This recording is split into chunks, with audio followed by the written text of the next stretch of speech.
Your job, no one will inherit it. Your job is your job. The skill that you have belongs to you.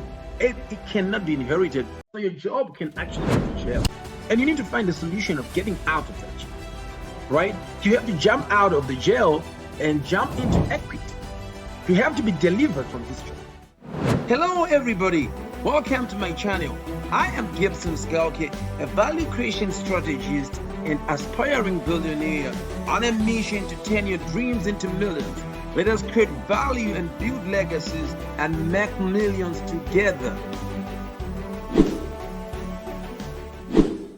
So your job can actually be the jail that is putting you in a limited area. Your job can actually be the jail that you have to get out of. It's your comfortable zone that you have to jump out of in many cases. And it doesn't matter what job it is. Usually your first job is there to establish you. It is there to meet the primary needs of your life.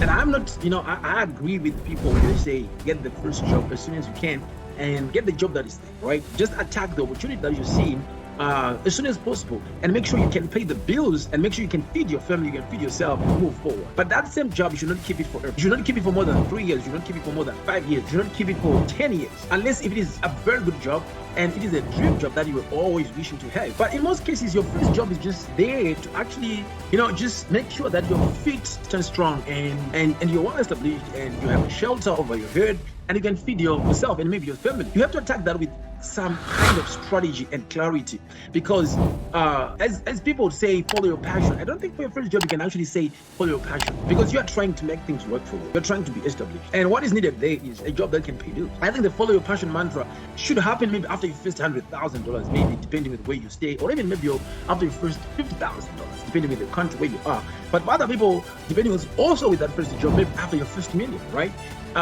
Then you can say, you know what, I have $1 million in my bank account. I can now follow my passion. I can do whatever I want, and I can actually push my passion, because now you are well established.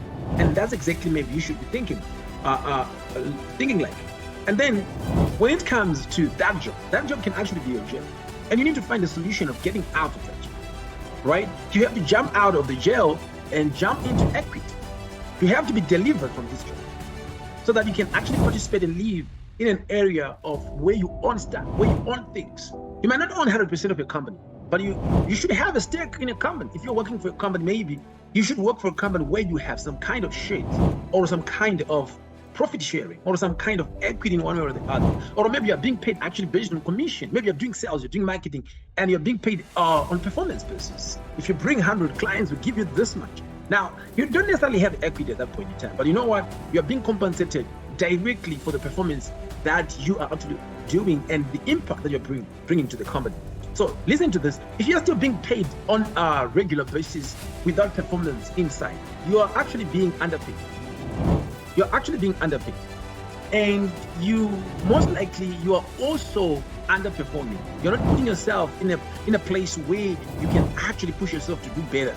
You are just going with the norm, with the comfort zone. You are comfortable at the things that you've already been doing. You're comfortable with the routines, you're comfortable with everything, and with that small salary that you're also getting. But if you start to look, if you want to grow, if you want to look for growth and grow, then you need to look for positions where you can actually be compensated for your effort, because that will cause you to learn more, that will cause you to grow fast, that will cause you to earn more also at the same time. Because by being paid for your performance, you're being paid on commission basis. And you kind of have like something like, it's not necessarily equity, but you do have profit sharing. And that's what you need, right? It's a good start for that. But at the end of the day, you need to own something. All the rich people became rich because they owned something. They owned companies. Even on the stock market, a lot of people do not make money by trading as retail investors on the stock market. The people who really made money on the stock market are the people who own the bigger chunks of the company, or those people who started companies and then they took those companies to the stock market. Like Bill Gates, you can talk of a lot of other people, Elon Musk. They started companies and then they took those companies to the stock market and then they made billions of dollars. So I think the real path to insane wealth is owning something. It doesn't matter how small it is. Just start to own stuff, right? And it doesn't necessarily mean that you stop your job that you're already working. You can actually invest in other companies while you're still working your job. You can use your job as a seed to actually invest in other companies, to invest in other entrepreneurs, to invest in other startups, and you start to own equity while you're still going to work. It doesn't mean you just have to leave your job and then you start to say, you know what, I own that, I own this. No, not necessarily. You can, if you are having a very big salary at your company right now that you're working for, that's a good step, because you can actually take that money and you can invest in other companies. You can buy other companies. You can actually create equity. And once you start to do that, you're generating generational wealth. You create generational wealth through owning stuff, because when you own stuff, you can transfer that stuff to the next generation. You cannot transfer your job, no matter how good it is, no matter how good you are at it. You cannot let your kids inherit your job. They can't inherit your job. And that's exactly what happens, right? You cannot inherit your father's job, and your kids are not going to inherit also your job. So just make sure that you own stuff if you're going to create generational wealth, okay? And also, I also think that working, so a lot of people say, hey, is it good to work? Is it bad to work? I think working is the best thing that you can achieve. If you're coming from a background where you no one left anything for you have to start by working. And the good thing is you can actually learn how to own companies by working for other people. And I think the first thing that you should do is look for a job and work for somebody and learn the trade, learn the skills. And as you learn the skills while you're working for somebody, you're also creating networks. You're also creating your own network. You're linking up with other people in the same industry, and you're understanding the ins and outs of that business. And then the moment you start to go out and start to try your own things, you have got connections, you've got networks, and even the people that you're working for, if you're actually working well with them, they also actually follow you and invest in your businesses. They actually can refer clients to you depending on the type of the business that you are doing. So I think working is very important. You have to work for somebody so that you learn. It doesn't mean you have to work for somebody for 5 years. It doesn't mean that for 3 years. You can even work for somebody for 1 year.